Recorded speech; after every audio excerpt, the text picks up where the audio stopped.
वज़ीर आला चंद्रशेखर राव की सदारत में इतवार को कैंप ऑफिस प्रगति भवन में टीआरएस पार्लिमानी पार्टी का इजलास होगा।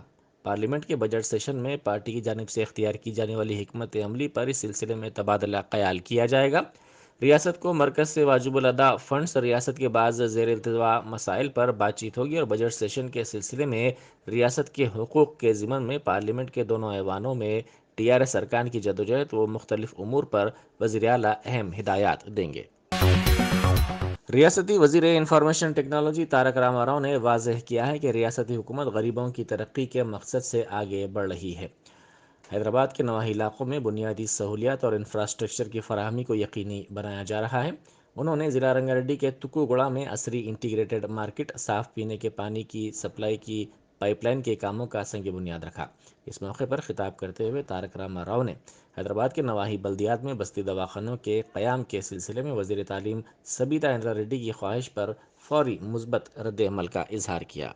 గౌరవ ముఖ్యమంత్రి గారి నాయకత్వంలో ఈ రోజు ఒక ప్రణాళిక ప్రకారం అన్ని రకాలుగా అది మంచినీరు గాని, మురికి నీరు ట్రీట్మెంట్ గాని, వైద్యం గాని, విద్య గాని, రోడ్లు గాని, డ్రైనేజీలు గాని, పార్కులు గాని వీటన్నింటికి సంబంధించి ఒక పటిష్టమైన వ్యూహంతో గౌరవ ముఖ్యమంత్రి గారు ఏదైతే ఆదేశం ఇచ్చినారో దానికి అనుగుణంగా ముందుకు పోతా ఉన్నాం. ఇందులో రాజకీయాలు లేవు, మాకు కులాలు మతాల పంచాయతీలు లేవు, ఇప్పుడు ఏ ఎన్నికలు కూడా లేవు. ఇంకా ఏ రకమైన రాజకీయ లాభాపేక్ష లేకుండా కేవలం అభివృద్ధి ధ్యేయంగా, కేవలం పేద ప్రజల సంక్షేమమే ధ్యేయంగా ఈ ప్రభుత్వం ఈరోజు మీ అందరి ఆశీర్వాదంతో ముందుకు పోతా ఉంది. అందులో తప్పకుండా మహేశ్వరం నియోజకవర్గంలోని 4 మున్సిపాలిటీల్లో ఈరోజు మొదలు తుక్కుగూడ, తర్వాత జల్పల్లి, తర్వాత మీర్పేట, బడంగపేట ఈ 4 చోట్ల కూడా ఈరోజు దాదాపు 400 కోట్ల రూపాయల అభివృద్ధి పనులు ఒకటే రోజు ప్రారంభించుకుంటా ఉండడం నిజంగా ఇది గౌరవ ముఖ్యమంత్రి గారి యొక్క ఆశీర్వాదం, మీ స్థానిక శాసనసభ్యురాలు మంత్రి గారి యొక్క కృషి ఫలితం అని చెప్పి మళ్ళొకసారి మీ అందరికి తెలియజేస్తూ ఈ కార్యక్రమానికి నన్ను ఆహ్వానించినందుకు స్థానిక నాయకత్వానికి ముందుగా रियासती वजीर सेहत हरीश राव ने वाजह किया है कि अवाम के ताउन पर ही तेलंगाना कोरोना की तीसरी लहर से उभर पाएगी। उन्होंने निशानदेही करते हुए कहा कि रियासत में कोरोना मामलात में कदरे कमी दर्ज की गई है। उन्होंने कहा कि वज़ीर आला चंद्रशेखर राव सेहत के शोबे पर खुसूसी तवज्जो मरकूज़ किए हुए हैं। केसीआर किट्स को मुतारफ़ करने के बाद सरकारी दवाखानों में ज़चगियों की तादाद बढ़कर 52% हो गई है। वज़ीर मौसूफ ने खम्मम के सत्तुपल्ली इलाके में 100 बिस्तरों वाले दवाखाने की तामीर के लिए संग बुनियाद रखा।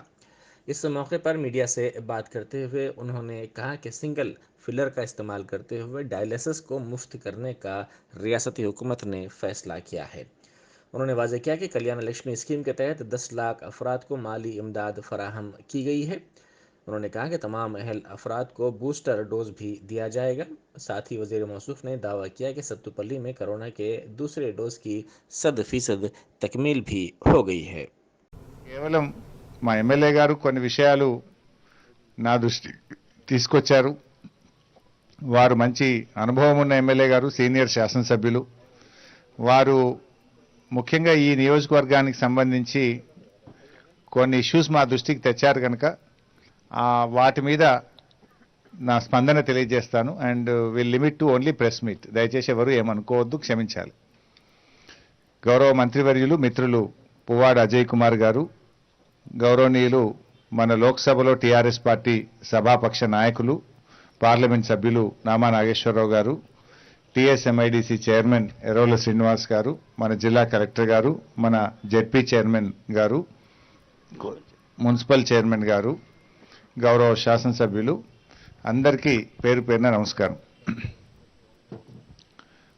ముఖ్యంగా గౌరవ ముఖ్యమంత్రి కేసీఆర్ గారు మన ఎమ్మెల్యే గారు సండ్ర వెంకట వీరయ్య గారు కోరగానే 34 కోట్ల రూపాయలతో 100 పడకల ఆసుపత్రిని సత్తుపల్లికి మంజూరు చేయడం జరిగింది. ఈ 34 కోట్లలో 29 కోట్ల రూపాయలతో కొత్త భవనాన్ని నిర్మించుకుంటాం.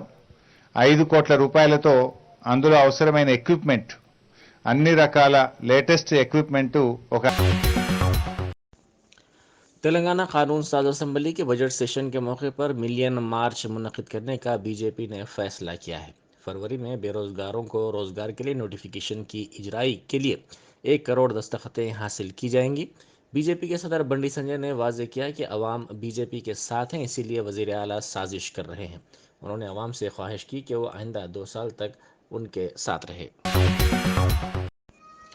बैरिस्टर असदुद्दीन ओवैसी एमपी व सदर कुल हिंद मजलिस इत्तेहादुल मुस्लिमीन की हिदायत पर आज कारवान के मजलिसी रुकन असम्बली कौसर मोहिउद्दीन ने पार्टी हेडक्वार्टर दारुसलाम में शादी मुबारक स्कीम के 157 चेक्स तकसीम किए। आसिफ नगर मंडल के अफराद में ये चेक्स तकसीम किए गए।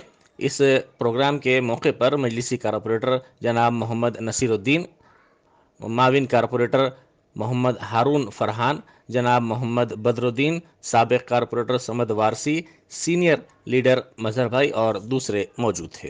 हल्के कारवान की आज सदर मुहतरम जनाब नखीब मिलत बैरिस्टर असदुद्दीन साहब की हिदायत पर हल्के कारवान के आसिफ नगर मंडल के शादी मुबारक के 144 चेक को दिया गया। मैं समझता हूँ इंशाअल्लाह करीब में शेखपेट मंडल में कुछ चेक बाकी है शादी मुबारक कल्याणा लक्ष्मी के, और साथ ही साथ आसिफ नगर मंडल के अंदर कल्याणा लक्ष्मी के भी चेक देने का है।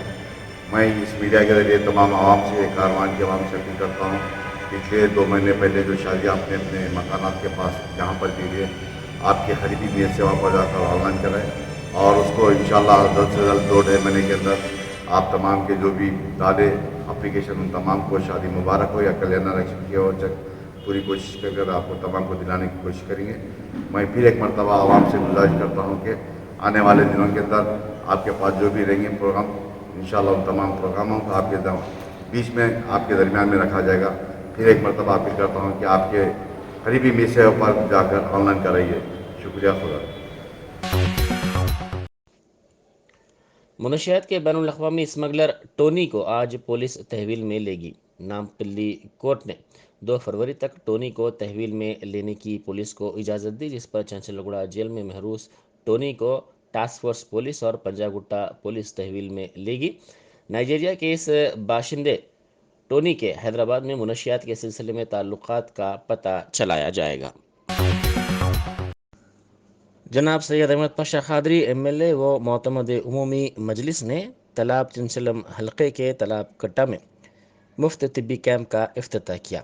इस मौके पर उन्होंने कैंप में मरीज़ों को दी जाने वाली दवाओं और दीगर तफसीलात से वाकिफियत हासिल की। उन्होंने बादअज़ां मीडिया से बात करते हुए कोरोना से बचने के लिए कोविड के उसूलों पर मुनासिब तौर पर अमल आवरी की ख्वाहिश की और कहा कि बेहतर ज़िंदगी के लिए इन उसूलों पर अमल आवरी ज़रूरी है। इस मौके पर मजलिसी कारपोरेटर समीना और इब्तदाई मजालिस के सुदूर मोतमदीन भी मौजूद थे। का इस्तेमाल करना, सैनिटाइजर का इस्तेमाल करना और सोशल डिस्टेंस को भी बरकरार रखना, ये चीज़ें एहतियात का, इसके ऊपर कुछ खर्च नहीं होता। आप एहतियात करेंगे तो आपकी सेहत और तंदुरुस्ती रहेंगी और आपकी हयात रहेंगी। बद एहतियाती करेंगे तो मुसीबतों का सामना रहेगा। उससे एहतियात करिए, इससे इस्तेफादा कीजिए, सबको मशवरा दीजिए कि वो भी एहतियात से ज़िंदगी गुजारें ताकि सबकी हयात लंबी हो और सब अपने अपने परिवार के, अपने ख़ानदान के सरपरस्तों के तौर पर अपनी ज़िंदगी गुजारे, खुशहाल ज़िंदगी सबको गुजारने का मौका मिले। शुक्रिया। तेलंगाना कांग्रेस ने रियासत के किसानों और नौजवानों से अपील की है कि वो खुदकुशी ना करें। पार्टी के लीडरों साबिक सदर पीसीसी हनुमंत राव, पुनाला लक्ष्मैया, कांग्रेस किसान के कौमी नायब सदर कोदंडा रेड्डी और साबिक वजीर चंद्रशेखर के साथ साथ दीगर ने गन पार्क के करीब खामोश एहतजाज किया। इन एहतजाजियों के हाथों में प्ले कार्ड्स थे। इन प्ले कार्ड्स पर लिखा गया था कि बेरोजगार नौजवान और किसान खुदकुशी से गुरेज करें। कांग्रेस पार्टी के कायदीन ने कबलजी भी रियासत के किसानों और नौजवानों से ख्वाहिश की थी कि वो इंतहाई इक़दाम से बाज रहें। तेलंगाना में कोरोना के मामलात में इजाफा हो गया है, ताहम कम अलामात के सबब गुज़िश्ता के मुकाबले दवाखानों में शरीक होने की शरह कम हो गई है। कई अफराद घरों में ही रहते हुए इलाज करवा रहे हैं, जिसके नतीजे में गोलियों और सेल्फ टेस्टिंग किट्स की खरीदारी में इजाफा हो गया है। तीसरी लहर के दौरान दवाओं का कई करोड़ रुपए का कारोबार हुआ है। रियासत में हर घर में बुखार, खांसी, बदन में दर्द के मुतासरीन देखे जा रहे हैं। कई अफराद घरों में ही कोरोना के खुद अपने तौर पर मुआयने कर रहे हैं। इन किट्स और दवाओं की खरीदारी के लिए मेडिकल शॉप्स की तादाद में भी इजाफा हो गया है। रियासत में दूसरी लहर के दौरान 70 करोड़ रुपए की दवाओं की खरीदारी हुई थी, लेकिन इन 3 हफ्तों के दौरान इसमें काफ़ी इजाफा हो गया है। रियासत में 400 करोड़ रुपए की दवाओं की खरीदारी इस लहर के दौरान की गई है, जिससे सूरत हाल का पता चलता है। तेलंगाना कांग्रेस के सीनियर लीडर व रुकन कानून साज कौंसल जीवन रेड्डी ने इल्जाम लगाया है कि रियासत में नौजवानों की खुदकुशी के लिए चंद्रशेखर राव हुकूमत जिम्मेदार है।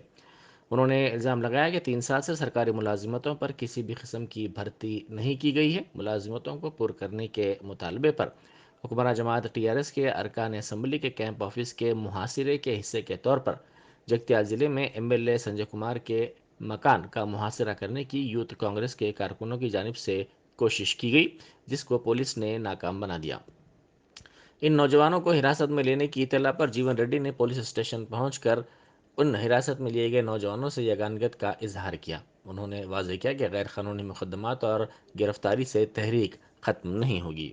శాంతియుతంగా వాళ్ళు నిరసన వ్యక్తం చేస్తామని చెప్పంటే నిరోధించడం నిర్బంధించడం ఈ తెలంగాణ రాష్ట్రానికే ఈ యొక్క ఉదాహరణగా మిగిలిపోయినట్టున్నా ఏ ఉద్యమాలతో నిరసనలతో ఏదైతుందో సాధించుకున్న తెలంగాణలో ఇవాళ నిరసన వ్యక్తం చేసే అవకాశం కూడా లేకుండా నిర్బంధించడం అనేది దురదృష్టకరమైన పరిణామం తీవ్రంగా ఖండిస్తామని చెప్పంటే నేను బంగారు తెలంగాణ కాదే అంటారు. ఎవరికే బంగారు తెలంగాణ ఉన్నోడి బంగారు తెలంగాణ మాకేం కావాలో పొట్టకూడు తెలంగాణ కావాలని చెప్పంటున్నా. పట్టెడన్నం పెట్టే తెలంగాణ కావాలని చెప్పంటున్నా. నేను కుల మతాలకు అతీతంగా దళితులు, బలహీన వర్గాలు, అల్పసంఖ్యాక వర్గాలు, ఆడబిడ్డలు ఏదైతుందో సంక్షేమంగా ఉండేట ఒక తెలంగాణ కావాలని చెప్పంటున్నా. ఆనాడు ఏదైతుందో హైదరాబాద్ ఫ్రీ జోన్ అని చెప్పంటే ఇది ఫ్రీ జోన్ కాదు, తెలంగాణ రాష్ట్రంలో అంతర్భాగం అని చెప్పని, తెలంగాణ ప్రాంతం అంతర్భాగం అని చెప్పి ఉద్యమిస్తే ఇలా హైదరాబాద్ నగరాన్ని ఏదైతుందో ఇవాళ ఫ్రీ జోన్ చేసినటువంటి ఒక మరి చరిత్ర కేసీఆర్ మిగులుతుందని చెప్పంటున్నాను. తెలంగాణలోని కేవలం 10% ఉద్యోగాలు లభిస్తున్నాయని చెప్పంటున్నాను. ఏ ఉద్యోగాలు లేని ఆంధ్ర ఏదైతుందో వాడు స్థానిక రిస్ట్రిక్షన్ పెట్టుకుంటూ అన్ని అవకాశాలు తెలంగాణలో మాత్రం ఏదైతుందో స్థానిక రిస్ట్రిక్షన్ లేకుండా దాన్ని ఏదైతుందో మరి స్వేచ్ఛగా వదిలేసి ఎవడెక్కడ ఉద్యోగం చేస్తుండో ఎవడొస్తుండో నేను रियासत में बेरोजगार नौजवानों को रोजगार फराहम करने का मुतालबा करते हुए तेलंगाना यूथ कांग्रेस के लीडरों और कारकुनों ने एमएलए कैंप ऑफिस के मुहासिरे की कोशिश की। इस मौके पर यूथ कांग्रेस के एहतजाजियों पर टीआरएस कारकुनों की जानिब से हमले का इल्ज़ाम लगाते हुए कांग्रेस के कारकुनों ने टीआरएस कारकुनों को गिरफ्तार करने का मुतालबा किया और इब्राहिमपट्टनम पुलिस स्टेशन के सामने बड़े पैमाने पर धरना देते हुए हुकूमत के खिलाफ नारेबाजी भी की। इन दोनों जमातों के कारकुनों में हुए तसादुम के वाक़े में रंगारेड्डी यूथ कांग्रेस के सदर रविकांत जख्मी हो गए। अलिफ अल लीज़ान फाउंडेशन, हाईकोर्ट के वकील सैयद निज़ामुद्दीन और हैदराबाद की दीगर सरकर्दा शख्सियतों ने डॉक्टर कफील खान को तहनीत पेश की और नेक तमन्नाओं का इजहार किया। डॉक्टर कफील खान अपनी किताब की रस्म इजरा के सिलसिले में शहर में थे। डॉक्टर कफील खान ने गोरखपुर हॉस्पिटल में पेश आए वाक़े की तफसीलात को अपनी किताब में कलमबंद किया है। COVID-19 has just exposed our already collapsed system, health system. तो मैंने किताब जो स्टार्ट की है वो डबल बेंच के इलाहाबाद हाई कोर्ट के ऑर्डर के साथ स्टार्ट की है। We are at pain in observing that non-supplying of oxygen to the hospital is a criminal act and not less than a genocide. एक नरसंहार था। 1 अप्रैल मई में सुनामी आई थी, जब हमने देखा कि बड़े बड़े लोग जो कि आज हमेशा सोचते हैं कि जब पैसा फेंकेंगे तो उनको इलाज मिल जाएगा और अच्छे से अच्छा डॉक्टर मिल जाएगा, उनको भी उस 2 महीनों में बिलियनियर्स को जिनके पास करोड़ों रुपए थे उनको भी बेड के लिए, दवा के लिए, ऑक्सीजन के लिए तरसना पड़ा, तड़पना पड़ा, मरना पड़ा। और आपको बता दूं कि 75% हमारी पॉपुलेशन जो है इंडिया की वो हर रोज़ वो दर्द झेलती है। आप यूपी साउथ इंडिया तो फिर भी बेहतर है, बेहतर इसलिए है कि आप नॉर्थ इंडिया से कंपेयर करते हो, लेकिन जो है साउथ इंडिया मतलब नॉर्थ इंडिया में जाइएगा तो प्राइमरी हेल्थ सेंटर जो the backbone of any health system होता है वो it's in shamble. I always call it as a white elephant. तो गांव में अगर किसी गरीब को जो है किसी को भी पेट में दर्द हो जाए, हार्ट अटैक आ जाए, बीवी को डिलीवरी होनी है, किसी को तेज़ बुखार हो जाए, पेट में दर्द हो, तो कहाँ जाएगा? प्राइमरी हेल्थ सेंटर जाएगा, वहाँ वो बंद रहता है। उसके बाद डिस्ट्रिक्ट हॉस्पिटल उसको भेज दिया जाता है, वहाँ पे पीली पर्ची नीली पर्ची बनाते बनाते डॉक्टर साहब रात में जब आते हैं तो उसके बाद जो है उसको मेडिकल कॉलेज रेफ़र कर दिया जाता है, जो कि 200 किलोमीटर दूर होता है। तो आधे तो रास्ते में मर जाते हैं, जो आधे पहुँचते हैं वो बेड के लिए, दवा के लिए, ऑक्सीजन के लिए तरसते हैं, तड़पते हैं, मरते हैं। तो जो हमने I try to correlate that those 2 months with my 54 hours in BRD medical college. It was like a acute deja vu situation for me. इसलिए किताब लिखी है। और किताब बहुत से लोग मेरे बारे में जानते हैं, टुकड़े टुकड़ों में जानते हैं, टीवी के माध्यम से, यूट्यूब के, सोशल मीडिया से, पर इसमें बहुत सी ऐसी चीज़ें लिखी हैं मैंने जो बहुत से लोग नहीं जानते हैं। कोशिश है कि हर लैंग्वेज में आए। हैदराबाद में हूँ तो कोशिश करूँगा कि तेलुगु में भी आए, और जो है उर्दू का ट्रांसलेशन हो चुका है। नॉर्थ इंडिया के बड़े बड़े पब्लिशर तो अभी कह रहे हैं कि मार्च तक का इंतज़ार करेंगे, अगर योगी जी चले गए तो पब्लिश करेंगे, और नहीं। शमशाबाद एयरपोर्ट पर कस्टम के ओहदेदारों ने एक मुसाफिर के पास से बड़ी तादाद में बैरूनी करेंसी जब्त की और उसके खिलाफ केस दर्ज कर लिया। ये मुसाफिर हैदराबाद से दुबई जाने की कोशिश कर रहा था। कस्टम के ओहदेदारों ने इसके सामान की तलाशी के दौरान इन बैरूनी करेंसी के नोट्स का पता चलाते हुए इनको जब्त कर लिया। जब्तशुदा 33,000 सऊदी रियाल करेंसी की हिंदुस्तानी करेंसी में मालियत 6.35 लाख रुपए होती है। इस मुसाफिर को हिरासत में लेकर इससे पूछताछ की जा रही है। Servo max India private limited मामले में ईडी ने तहकीकात में तेजी पैदा कर दी है और कंपनी के मैनेजिंग डायरेक्टर वेंकटेश्वर राव को हिरासत में ले लिया है। अदालत ने 4 दिनों तक उनको तहवील में लेने की ईडी को इजाज़त दी है, जिसके बाद ईडी ने उनको तहवील में ले लिया। ईडी उनसे मुख्तलिफ मामलों में पूछताछ करेगी। 402 करोड़ रुपए के बैंक के कर्जजात हासिल करते हुए धोखा देने का उन पर इल्ज़ाम है। सईदाबाद की लक्ष्मी नगर कॉलोनी में ज़ेरे तामीर इमारत के संप में गिरने की वजह से लड़की की मौत हो गई। ये वाक़या सईदाबाद पुलिस स्टेशन के हुदूद में पेश आया। पुलिस ने कहा कि संगारेड्डी के सुक्कुला तीरथम गांव का रहने वाला बालाजी इस इलाके की ज़ेरे तामीर इमारत में वॉचमैन के तौर पर काम करता था। उसकी 7 साला बेटी शिवानी खेल के दौरान संप में गिर गई, जिसकी वजह से उसकी मौत हो गई। संगारेड्डी जिले के नारायणखेड़ा टाउन में एक दुकान में आग लग गई, जिसके नतीजे में दुकान में रखा सारा सामान जलकर खाकिस्तर हो गया। इस वाक़ये में तकरीबन 14 लाख रुपए के माली नुकसान का तखमीना लगाया गया है। ये दुकान नारायणखेड़ा टाउन के रायपल्ली रोड पर वाक़ है। दुकान के मालिक के मुताबिक शॉर्ट सर्किट आग लगने की वजह है। उन्होंने कहा कि शॉर्ट सर्किट से ये आग अचानक लग गई, जिसमें किराने का सामान जलकर मुकम्मल तौर पर खाकिस्तर हो गया। तकरीबन 2 बजे शब मुकामी अफराद की इत्तला पर पुलिस और फायर ब्रिगेड के अमले ने वहां पहुंचकर सूरत हाल का जायज़ा लिया। फायर ब्रिगेड के एहलकारों ने आग पर काबू पाया।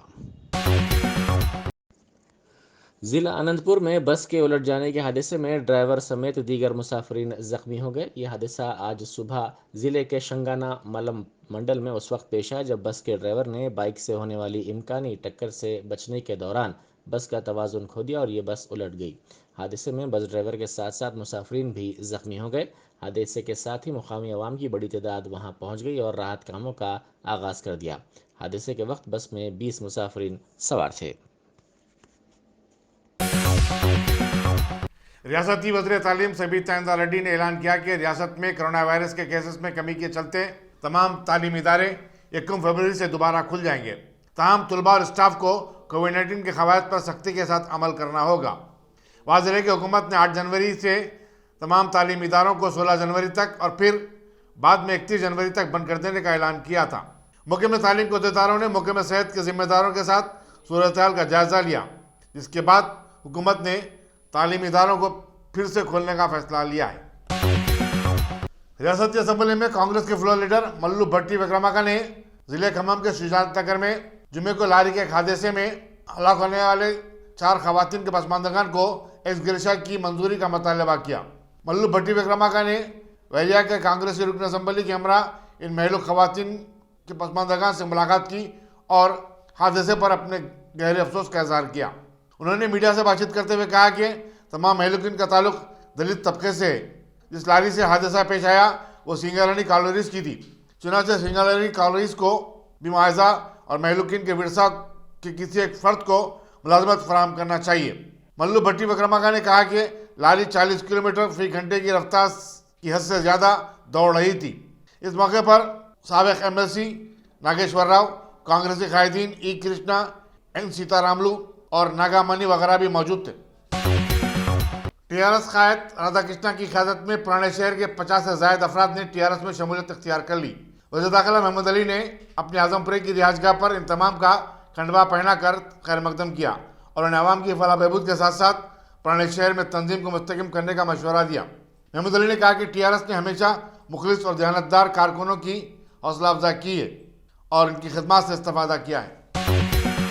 याकूतपुर के मजलिसी रुकन असम्बली अहमद पाशा कादरी ने आईएस सदन डिवीजन के सिंगारानी कॉलोनी में बॉक्स ड्रेन के कामों का आगाज किया। उन्होंने कहा कि इस काम की तकमील के बाद 10 से ज़ायद कॉलोनियों को जिन्हें बारिश के मौसम में पानी के जमा हो जाने के मसाइल का सामना करना पड़ता था, हल हो जाएगा। बीजेपी कारपोरेटर श्वेता मधुकर रेड्डी और दूसरे बल्देदार भी उनके हमरा थे। कि म्यूनिसिपल डिवीज़न आईएस सदन में आज एक बॉक्स ड्रेन का एसएनडीपी की तरफ से एक पैकेज का इनाग्रेशन हुआ और इसकी लागत है 8 करोड़ 70 लाख रुपए और ये आरसीसी बॉक्स 2.5 इंटू 2 मीटर्स है। ये हमारे कॉर्पोरेटर मैडम इसकी दिलचस्पी लेके सैंक्शन कराए, आज उसका इनाग्रेशन हुआ। आईएस सदन के इलाके में जो भी काम होगा वो मैडम के बजट से और उनसे हट के मैं अपने एमएलए बजट को दूंगा। हमारे असदुद्दीन ओवैसी साहब एमपी भी अपना बजट देंगे। 2 रोज़ पहले उन्होंने यहाँ के किसी इलाके में एक कम्युनिटी हॉल के लिए बजट दिया एमपी साहब ने, तो 1-2 रोज़ में मालूम होगा, मुझे याद नहीं है वो इलाका किधर है। यहाँ के लोग आए थे सिंगारानी कॉलोनी में, पार्क के अंदर है वो कम्युनिटी हॉल। एमपी बजट से उसके लिए लेटर दिया, वो काम भी उसका इनाग्रेशन असद साहब भी आके करेंगे, मैडम भी रहेंगे, हम भी रहेंगे। और एक रोड का भी एस्टीमेट असद साहब मंजूर कराए बल्दिया से। बहर ये डिवीज़न के जो भी काम है, यहाँ के वोटर से मेरी दरख्वास्त है कि आप कभी भी कुछ काम रहा तो हमको बुलाइए, हम आपके काम को करने के लिए तैयार है। पहले से करते आ रहे हैं, अभी भी करेंगे, आइंदा भी करेंगे। मैडम का भी बजट है, मैडम भी काम करते, लेकिन कोई काम अगर हमारी ज़रूरत है आप कभी भी फ़ोन कीजिए, बिला तकल्लुफ़, दिन रात कुछ ही भी वक्त करिए। आपकी बस्ती में डेवलपमेंट के लिए हम आपके साथ हैं, आपके साथ काम करने के लिए तैयार हैं। आज जो प्रोग्राम रखे हैं कॉर्पोरेटर मैडम साहब उनके हस्बैंड की तरफ से, मैं उसके लिए उनका शुक्रिया अदा करता हूं। कभी भी आपको प्रोग्राम में रखिए, जहां बोले मैं आने के लिए तैयार हूं। आपके काम करने के लिए भी एमआईएम पार्टी पहले भी करती थी, अभी भी कर रही है, आइंदा भी करेंगे। शुक्रिया। नेशनल इंटीग्रेटेड मेडिकल एसोसिएशन नीमा के तेलंगाना चैप्टर ने मौके में आयुष में डॉक्टरों और लेक्चर्स की आरजी तकरार के मामले में मुख्तलिफ ज़ात के लोगों के लिए उम्र की हद में इख्तलाफ पर शदीद एतराज़ किया। एक प्रेस कॉन्फ्रेंस से खिताब करते हुए एसोसिएशन की सदर ने कहा कि SC ST और OBC के लिए मुलाजिमत की हद उम्र 39 साल मुकर्रर की गई है, जबकि दीगर तबकात के लिए 35 साल रखी गई है। उन्होंने कहा कि मुलाजिमतों के लिए यकसा उम्र की पॉलिसी नाफिज की जानी चाहिए और कहा कि हुकूमत के काम में खुद काफ़ी तजाद पाया जाता है। मौके में आयुष में कई जायदादें मखलूआ हैं और हुकूमत ने उनको पुर करने की अहकामात भी जारी किए, लेकिन ताहाल तकरार का अमल शुरू नहीं हुआ है। తెలంగాణ గవర్నమెంట్ ఆయుష్ డిపార్ట్మెంట్ తరఫు నుంచి ఒక నోటిఫికేషన్ ఆయుష్ డాక్టర్ల రిక్రూట్మెంట్ ఆయుష్ డాక్టర్ల లెక్చరర్ నోటిఫికేషన్ ఒకటి వచ్చింది. దాంట్లో ఏజ్ డిస్పారిటీ ఒకటి తీసుకొచ్చారు. అంటే యూజువల్గా GO number 67 service rules follow అవుతూ ఏజ్ అనేటువంటిది, ఏజ్ లిమిట్ అనేటువంటిది, మ్యాక్సిమం ఏజ్ లిమిట్ అనేటువంటిది 41 అందరికీ, ఓసీలకి అందరికీ, మళ్ళీ 45 ఏదైతే ఉంటుందో BC SC STలకు ఉంటుంది. కానీ ఏదైతే వీళ్ళు నోటిఫికేషన్ ఇచ్చారో ఇందులో 35 ఓసీలకి, అలానే 39 BC SC STలకి ఇచ్చారు. దాన్ని మేము ఇవాళ రోజున ఖండిస్తున్నాం. ఎందుకంటే గవర్నమెంట్కి సంబంధించి ఏదైనా ఒక జీవో అందరికీ, అంటే ఎప్పుడైనా రిక్రూట్మెంట్ చేస్తే అందరికీ ఒకటే రకంగా ఉండాలి. దాంట్లో ఈ డిస్పారిటీ తీసుకొచ్చారు. అలానే కాంట్రాక్ట్ లెక్చరర్లుగా వేరే స్ట్రీమ్లలో పనిచేస్తున్న వాళ్ళకి సర్వీస్ నామ్స్ ప్రకారంగా 60% ఆఫ్ ది పర్మనెంట్ వాళ్ళకు ఉండేటువంటి దాంట్లో 60% ఇవ్వాలి. అంటే ఇప్పుడు ఒక లెక్చరర్కి 90,000 పైచిలకు శాలరీ ఉంటే కాంట్రాక్ట్ లెక్చరర్కి 54,000 పైచిలకు వస్తుంది. That is the NAM.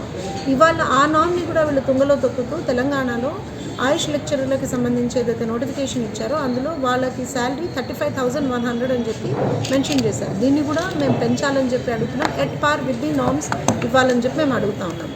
And ఈ నోటిఫికేషన్ ఏదైతే వీళ్ళు ఇచ్చారో దీన్ని ఇమీడియట్గా రద్దు చేసి ఒక రెగ్యులర్ నోటిఫికేషన్ ఇవ్వాలి. లేదు మేము కాంట్రాక్టే నోటిఫికేషన్ మళ్ళీ ఇస్తామంటే మాత్రం అన్ని నామ్స్ని ఫాలో అవుతూ ఒక కరెక్ట్ నోటిఫికేషన్ ఇవ్వాలని చెప్పి నీమా తరఫు నుంచి మేము పోరాడుతూ ఉన్నాము. దీనికి సంబంధించి రిప్రజెంటేషన్స్ ఇస్తూ ఉన్నాము. అట్ ద సేమ్ టైం అవసరమైతే కోర్టు తలుపులు కూడా తట్టడానికి మేము వెనకాడలేదు.